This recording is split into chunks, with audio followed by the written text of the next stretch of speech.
So, Lori, the pottery is probably the least represented medium in this show, and yet, in many respects, it seems central to this show.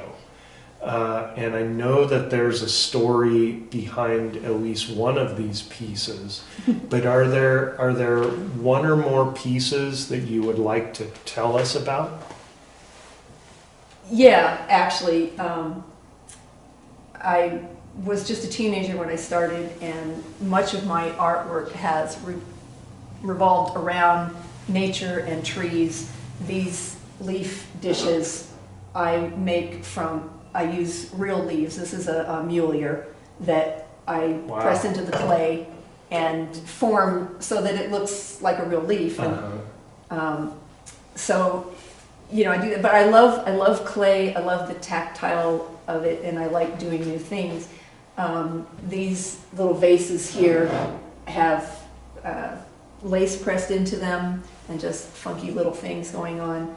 I was at a very difficult place in my life about 10 years ago, and where I wasn't feeling validated, or, you know, I felt kind of worthless, and it was just a challenging time. And so I wanted to make something that represented me. And so I came up with these, and now I've done probably a couple dozen of these.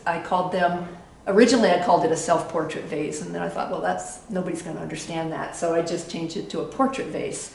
And while people still don't understand that, it at least means something to me. And the point is that from tears comes growth. And the shape is, you know, I mean, the shape is supposed to be something like me. So anyway, that's what that is about. And then a few years ago, I was in a group where we were given an assignment to make a box and decorate the inside the way you see yourself, and the outside the way you think others see you. There were some really introspective things there, but because I was into clay at the moment, I decided to make this little thing on trees, because trees make me happy, and so I made this shape, irregular on purpose. You know, there's little holes in the side, and they're not symmetrical. I don't like symmetry, and so I had all this, and I fired it. The first firing is the bisque fire, and it came out this huge crack in the side, and I just was like, for a second and a half, I was totally devastated. And then I went, oh, how appropriate that is, because who doesn't see everybody else as a little bit cracked, right? So, I mean, people would come right out and tell me I was crazy, and I was like, okay, so that's very appropriate. And I finished it with a little wire tree, and inside there's all sorts of little things that I like. You know, little stones and coins. I seem to collect rocks and sticks and things, just like little boys collect bugs. And then there's like a little forest elf there that I suppose is probably supposed to be me. I'm not really sure. But anyway, to me, part of the point of this is that on the outside, the box is really plain, because you know that old saying, you can't judge a book by its cover. You can't judge somebody by what they look like.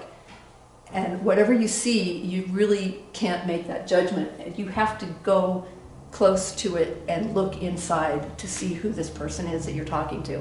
And that's why the outside is very plain and slightly cracked. This is interesting. It seems so powerful and so personal, and yet at the same time, you seem committed to the material, as in pressing the actual leaf, giving a piece texture with something I like texture. with lace. Is there is there something more to say there about using the actual thing to create these pieces? I'm not sure. Maybe. I love nature, and when I hike a lot, and when I hike, I come home with pockets full of stuff, and bouquets of leaves, and just I bring things home. And the first year that I did these Mulier things had been a really wet winter, and the Muliers were huge, and so I made a whole set of dinnerware. Because they were big enough to do that. I could make dinner plates because Wow. I found leaves that were big enough.